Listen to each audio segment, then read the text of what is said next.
오늘 함께 나누실 말씀은 요한일서 2장 3절서부터 5절까지 말씀입니다.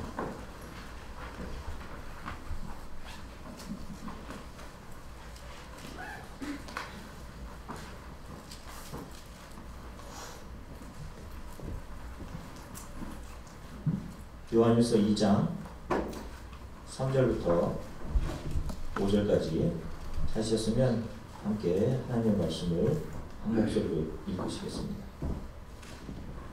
읽으시겠습니다. 우리가 그의 계명을 지키며 이로써 우리가 그를 아는 줄 알 것이요 그를 알고나 하고 그의 계명을 지키지 아니하는 자는 거짓말하는 자요 진리가 그 속에 있지 아니하되 누구든지 그의 말씀을 지키는 자는 하나님의 사랑이 참으로 그 속에서 온전하게 되었나니 이로써 우리가 그 안에 있는 줄을 아노라. 아멘. 잠시 기도하겠습니다. 사랑해 주님 감사합니다. 저희의 마음을 정금과 같이 변화시켜 주시기를 소망합니다. 가난하고 겸손한 마음 되게 성령께서 우리의 마음을 만져주시기를 간절히 소망합니다. 하나님, 가장 부족한 종을 통해 선포되어지던 말씀 성령께서 기름 부어주셔서 우리를 일으키고 우리를 새롭게 하고 하나님의 나라의 소망을 온전히 붙드는 하나님 나라의 군사로 일어서는 하나님 귀한 말씀 선포 시간 되게 주님 도와주시기를 간절히 소망합니다. 감사드리며 예수 그리스도 이름으로 기도드립니다. 아멘. 할렐루야. 한 주간 동안 잘 지내셨어요? 평안하셨습니까? 자, 우리 옆분들과 좀 인사를 좀 나누겠는데요. 오래간만에 뵈는 분들도 있고 앞뒤 옆분들 잘 지내셨습니까? 우리 서로 이렇게 좀 인사를 나누겠습니다.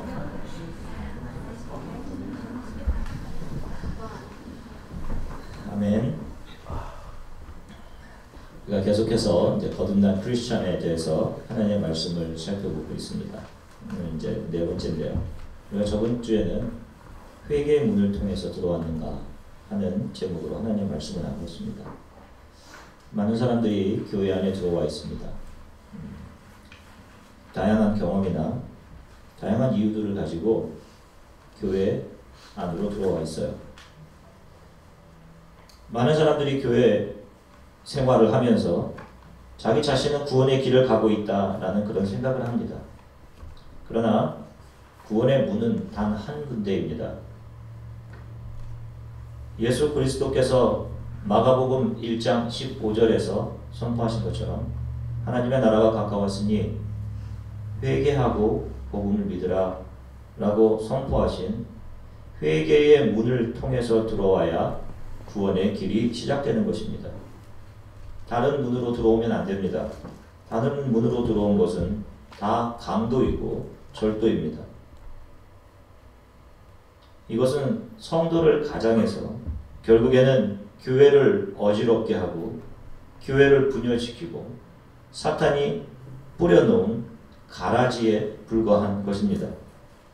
결과적으로 신앙생활을 오래 하고 주를 알면 알아갈수록 크리스찬은 이 세상에 대해서 죽고 주를 위해 살게 되어 있습니다. 예수님의 제자들의 모습도 저와 여러분들의 모습과 아주 다를 바 없었어요. 처음 예수님을 따를 당시에 그 모습은 욕심으로 충만해 있었고 말과 행동이 일치하지 않는 그런 사람들이었습니다. 분을 내기도 하고 시기하기도 했습니다. 우리가 지금 살펴보고 있는 요한 서신을 기록한 요한, 우리가 사랑의 사도라고 말합니다.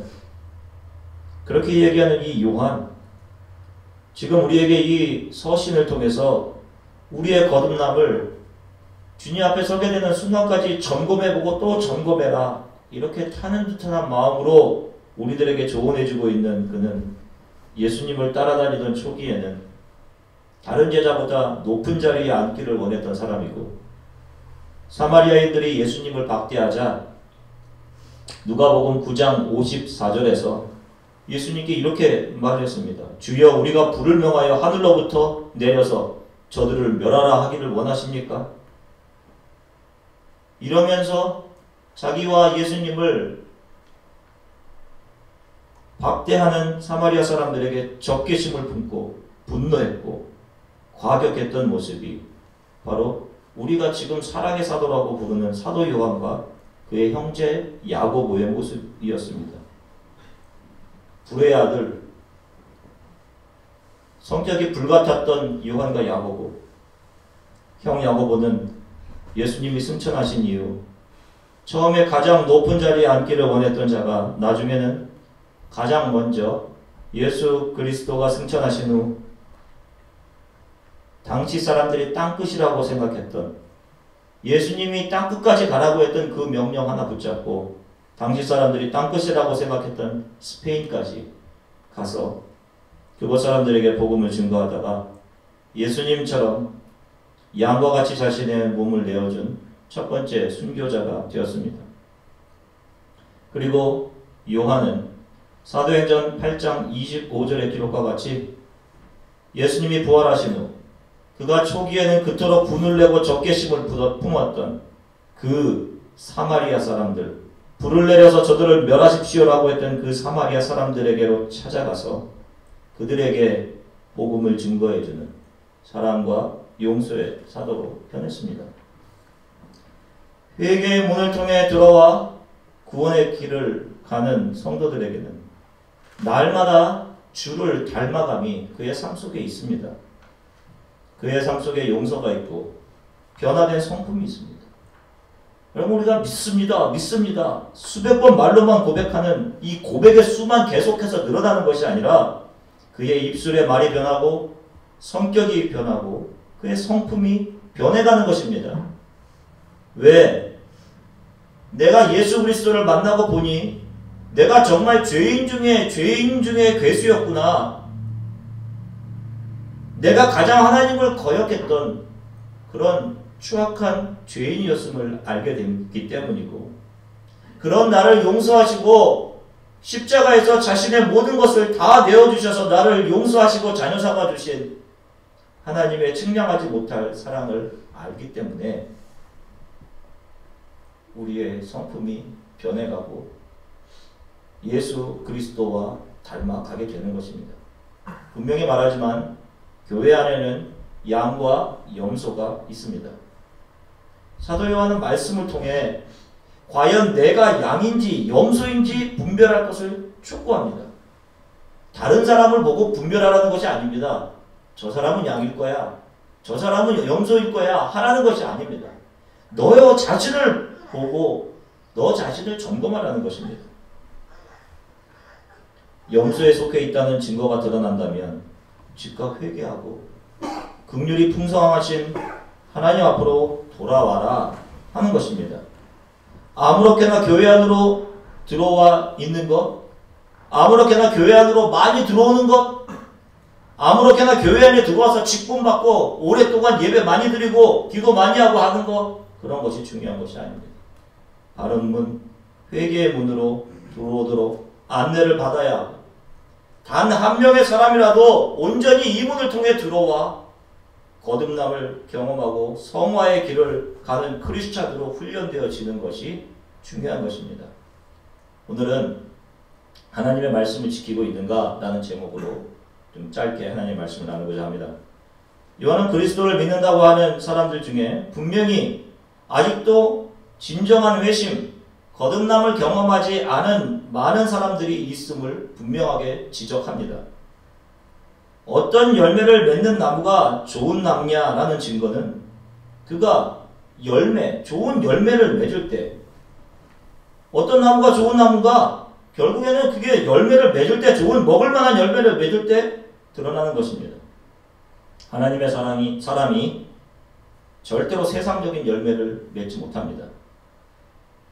세상적으로 잘 되는 일이 있을 수는 있지만 그 가운데 자신이 얼마나 세상적인 성공으로 인해 자신에게 주어지는 지위나 물질이나 시간들을 하나님을 위해 사용할 수 있느냐가 열매로 드러나는 것입니다. 만약 세상적인 성공이나 물질을 자신을 위해서 이 세상에서 누리고 위해 즐기는 것으로 사용한다면 그는 결국 아무런 열매도 맺지 못하게 될 것입니다. 하나님 앞에 내놓아야 될 열매가 아무것도 없는 것으로 드러나게 될 것이고 분명히 찍혀서 불에 던지게 됩니다. 성경은 이것을 분명히 이야기합니다. 마태복음 7장 17절부터 19절에 말씀하고 있듯이 나무가 그 열매로 평가를 받는 것처럼 언젠가 우리들도 우리가 이 땅을 살아가면서 맺었던 열매로 하나님 앞에 분명히 평가를 받게 됩니다. 좋은 열매는 좋은 토양과 좋은 양분이 공급됨을 통해서 맺어집니다. 토양은 여러분들이 매주 하나님 앞에 나아오는 가난하고 겸손하고 간절히 사모하는 마음이 토양입니다. 양분은 하나님의 말씀입니다. 크리스천이 하나님의 말씀에 순종하는 것은 참된 회개를 통해서 하나님과 올바른 관계를 맺었음을 입증하는 증거 중에 하나입니다. 하나님 앞에서 죄인된 나를 발견하기 전에 사람은 이 세상의 지혜로 살아갈 수밖에 없습니다. 이 세상의 지혜와 처세술과 약삭발음 이런 것이 나의 삶에 분명한 좋은 결과를 가져줄 수 있을 것이다 라는 기대와 확신을 가지고 살아갑니다. 지금도 수많은 사람들이, 수많은 청년들이 이러한 확신과 기대를 가지고 공부하고 있고 시간을 보내며 치열하게 살아갑니다. 그러나 이런 삶의 결과는 이미 성경에 정확하게 기록되어 있습니다. 로마서 6장 23절 죄의 삭은 사망이요 하나님의 은사는 그리스도 예수 우리 주 안에 있는 영생이니라. 결국 우리의 인생의 종국은 아프고 병들고 아픈 횟수가 늘어나고 결국 영원한 죽음을 향해서 발버둥 치면서 가고 있는 것입니다. 이것이 이 세상 지혜의 결말입니다. 그러나 하나님의 말씀, 하나님의 지혜는 이 세상의 시각으로 볼 때 미련해 보입니다. 이 세상의 처세술이나 성공을 위한 방법론과는 너무도 거리가 멀어 보입니다. 어떻게 우리가 즐거워하는 사람들과 함께 즐거워할 수 있습니까? 나는 지금 즐거워하는 처지가 안 돼 있는데 저 사람이 잘 돼 있는데 내가 어떻게 즐거워할 수 있어요? 어떻게 7번씩 7번 용서하는 것이 가능합니까? 어떻게 나의 모든 것을 내어주며 사랑하는 것이 가능합니까? 어떻게 내가 피 땀 흘려 온돈을 하나님을 모르는 사람들, 나와 전혀 관계없는 민족과 종족들이 예수 그리스도께로 돌아오는 일에 내어놓는 일이 가능합니까? 그러나 주 예수 그리스도와 연합한 사람들은 이 하나님의 말씀, 하나님의 명령, 이것이 내 삶을 비추는 빛이며 내가 걸어가는 이 인생길에 내 앞을 내다보게 해주는 정확한 등불임을 기억하고 그 말씀을 매일매일 순종하면서 기쁘게 신앙의 길을 갑니다. 여기서 기쁘게가 중요한 것입니다. 나에게 주신 하나님의 은혜와 사랑을 알기 때문에 그분의 말씀을 지키고 순종하는 것은 짐이 아니라 기쁨이 되는 것입니다. 거듭남의 증거는 나의 소원이나 만족이 이루어지거나 이 땅에서 잘되거나 하는 것이 아닙니다. 또 죄가 없는 완전한 상태로 우리가 나아가거나 A학점으로 꽉 채운 하나님에 대한 완벽한 복종의 성적표 이런 것이 아닙니다. 하나님의 말씀과 새로운 관계를 맺는 것입니다. 다시 말해서 거듭남의 증거는 하나님의 말씀을 사랑하고 매 순간 시간이 흐를수록 더욱더 하나님의 말씀에 순종하고 그 말씀에 나의 모든 것을 드리며 하나님의 말씀을 한순간이라도 어겼을 때 그것 때문에 아파하고 진정으로 이 죄를 뉘우치는 태도에 있습니다. 그리고 거듭난 성도들은 자신과 함께 이 길을 걷고 있는 성도들과 함께 모여서 이렇게 찬양할 수 있습니다. 시편 19편 7절부터 11절까지 말씀인데 앞에 보시고 한 목소리로 함께 읽으시겠습니다. 여호와의 율법은 완전하여 영혼을 소성시키며 여호와의 증거는 확실하여 우둔한 자를 지혜롭게 하며 여호와의 교훈을 정직하여 마음을 기쁘게 하고 여호와의 계명은 순결하여 눈을 밝게 하시도다. 여호와를 경외하는 도는 정결하여 영혼까지 이루고 여호와의 법도는 진실하여 다 의로우니 금 곧 많은 순금보다 더 사모할 것이며 꿀과 송이꿀보다 더 달도다. 또 주의 종이 이것을 경고를 받고 이것을 지킴으로 상이 크니이다. 아멘. 하나님의 말씀을 이런 식으로 인식하게, 새롭게 인식하게 된 이유가 무엇이겠습니까? 그것은 하나님에 대한 사랑을 새롭게 발견했기 때문입니다.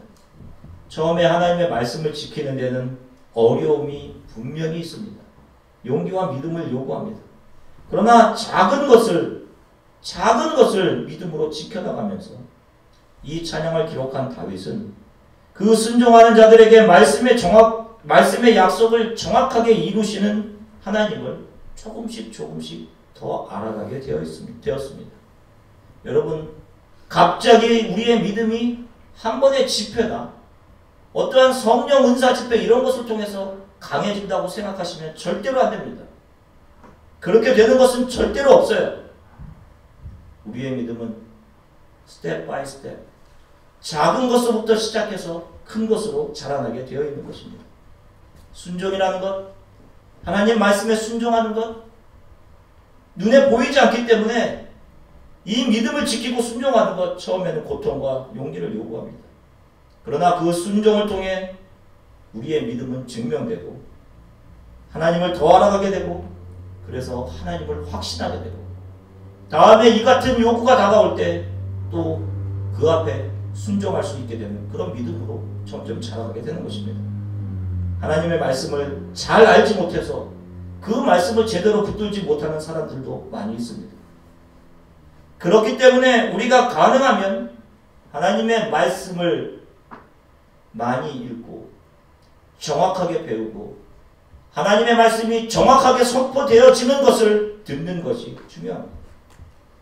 저는 여러분들께 매일매일 하나님의 말씀을 묵상할 수 있게 되기를 간절히 소망합니다. 하루에 텍스트북은 얼마나 많이 읽으십니까? 여러분, 전공에 대한 책 얼마나 많이 읽으십니까? 아니, 드라마는 얼마나 많이 보십니까? 그러면 하나님의 말씀은 여러분 얼마나 그것을 읽고 여러분 묵상하고 계셔요? 혹시 여러분들 가운데 하루의 시작을 하나님의 말씀을 펼침으로 시작하는 학생들이 있습니까? 그 학생들의 10년 뒤는 하나님께서 반드시 그를 등경 위에 두어서 하나님을 밝게 비추는 빛의 역할을 감당하게 하는 그런 믿음의 거장으로 성장시킬 것이 분명하다고 믿습니다. 하루 10분 정도 읽는 이 시간도 부담스러워한다면 우리가 도대체 무엇으로 하나님을 사랑한다고 할 수 있는 것입니까? 우리가 하나님을 믿는다는 것은 하나님으로부터 나의 기호나 소원이나 갈망이 채워지는 것을 바라는 것, 이런 것이 아닙니다.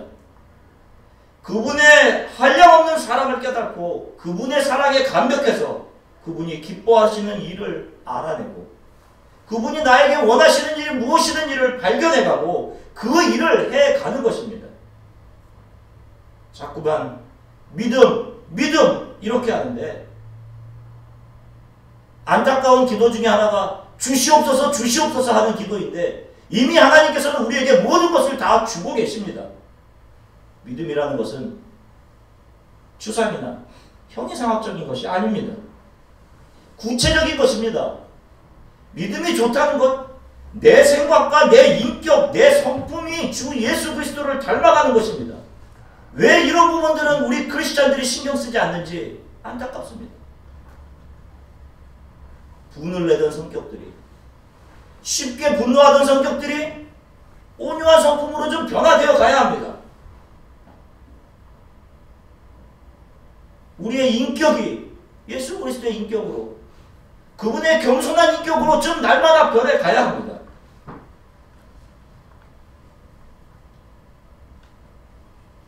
이것이 주 예수 그리스도를 닮아가는 것이고 그분이 말씀하시는 대로 따라가는 삶이며 나의 모든 것을 다해 헌신하는 진정한 제자의 길을 걸어가고 있는 자의 삶입니다.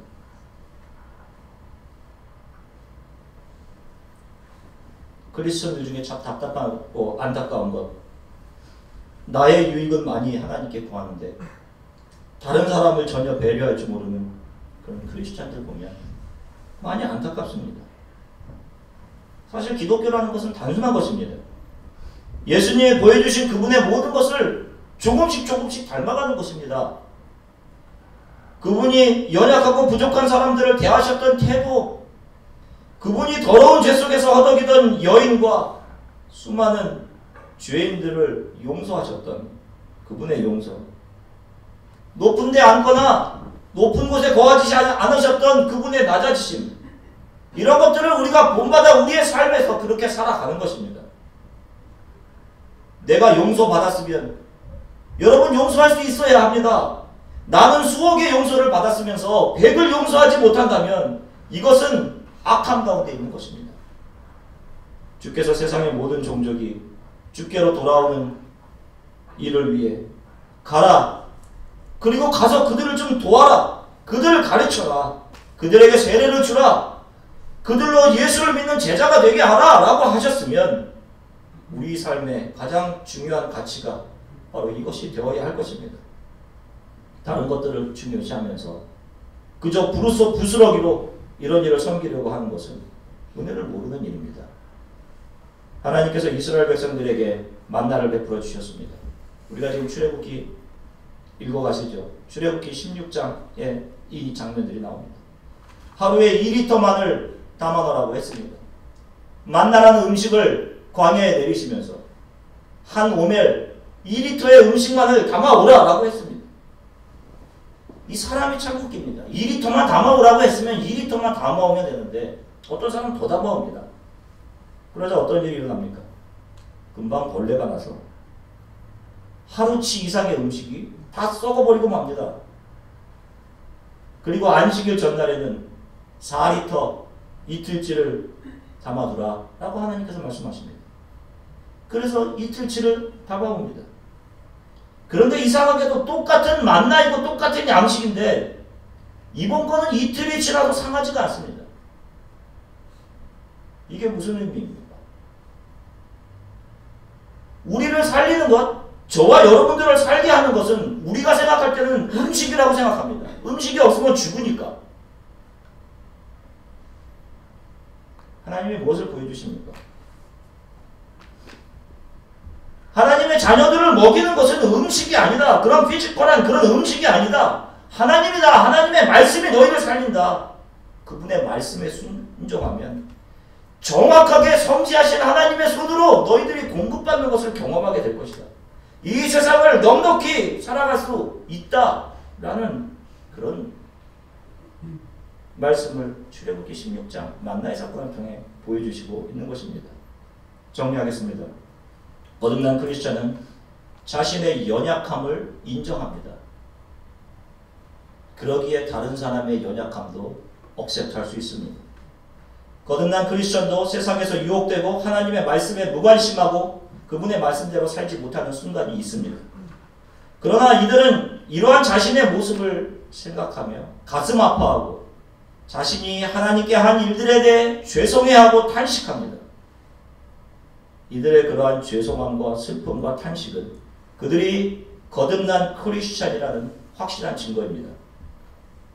하나님의 말씀이 얼마나 나의 전 인격에 스며들어서 나의 행동에 영향을 미치고 나의 비전과 나의 모든 결정을 내려야 하는 순간 가장 중요한 척도로 작용하고 있는지 여러분 이것을 좀 점검해 보아야 합니다. 과연 나는 하루의 삶 가운데 하나님의 말씀에 대한 사랑과 중요함을 어느 정도 인식하며 살아가고 있는지, 나의 하루에 하나님의 말씀은 얼마나 나의 하루의 삶에 포함되어 있는지 여러분 이런 것들을 좀 점검해 보십시오. 하나님의 말씀이 나를 살리고 나를 새롭게 하고 나를 먹이는 것이 분명하다면 우리는 그 말씀을 읽고 묵상하고 그 말씀의 요구에 순종할 수 있어야 할 것입니다. 오늘 주 예수 그리스도를 믿는다고 하면서 그분의 말씀을 묵상하지 않고 잊지 않고 지키지 않는 사람들은 기도하면서 심각하게 자신의 믿음을 점검해 봐야 할 것입니다. 하나님을 사랑한다고 하면서 그분이 말씀을 통해 부탁하셨던 용서의 손, 긍휼히 여기는 눈, 위로하고 받아주는 가슴을 내가 가지고 있지 못하다면 모든 사람에 대해 이렇게 하고 있지 못하다면 심각하게 주 앞에서 애통하고 성령의 도우심을 구해야 할 것입니다. 주님 나를 긍휼히 여겨주십시오. 내 안에 성령께서 구원의 일을 행해 주십시오. 내 죄를 보게 하시고 이전 세상을 향해 살던 나의 모습을 버리고 하나님의 말씀이 요구하는 대로 그 말씀에 순종하며 살아가게 나를 도와주십시오 라고 간구해야 할 것입니다. 여러분들께 간구합니다. 여러분, 우리 주안의교회에 속한 성도들의 하루는 기도와 하나님의 말씀을 열무로 시작될 수 있게 되기를 간절히 축원합니다. 그리고 하루를 마칠 때도 하나님의 말씀으로 여러분들의 하루를 닫을 수 있게 되기를 소망해요. 주일을 하시면서 혹시 지쳐 계신 분들이 계시다면 고린도전서 15장 58절에 기록된 말씀을 기억하십시오. 그러므로 내 사랑하는 형제들아, 견실하며 흔들리지 말고 항상 주의 일에 더욱 힘쓴 자들이 되라. 이는 너희 수고가 주 안에서 헛되지 않은 줄 압니다. 이 약속이 주어져 있음을 다시 한번 기억하시고, 우리의 삶은 사람들에 의한 칭찬과 누구에 의한 권면 같은 것이 아닙니다. 우리의 삶은 하나님으로부터 오게 되는 것입니다. 다시 한번 이것을 확신하시고 일어서셔서 기쁘게 구원의 일들, 하나님께서 맡기신 일들을 계속 정진해 가실 수 있기를 주 예수 그리스도 이름으로 축원합니다. 우리 잠시 함께 기도하겠습니다. 주님, 제가 주님을 사랑한다고 수많은 고백드렸는데 사실은 하나님 말씀에 너무도 무관하고 있었습니다. 읽는 것조차 제대로 하지 못했습니다. 하나님 말씀 묵상하지 못했습니다. 또 하나님 말씀에 순종하지 못했습니다. 이 세상의 생각과 이 세상의 사조, 이 세상의 문화들, 이 세상이 요구하는 것 쫓아가느라고 하나님과의 시간들을, 하나님과 함께할 시간들을 잃어버리고 있었습니다. 주님 용서해 주십시오. 그러다 보니 믿음 잃어버리고 세상적인 것들 때문에 염려하고 걱정하고 믿음의 주 되신 하나님을 신뢰하지 못했습니다. 하나님의 말씀을 읽고 묵상하려 합니다. 주님, 성령께서 도와주십시오. 하나님 말씀이 나의 삶의 기준이 되게 하시고 늘 하나님의 말씀에 나를 비추어보고 말씀의 요구대로 용서하고 사랑하며 겸손히 주와 동행하는 그런 삶을 살게 도와주십시오. 우리 이렇게 잠시 함께 기도하겠습니다. 사랑해 주님 참 감사합니다.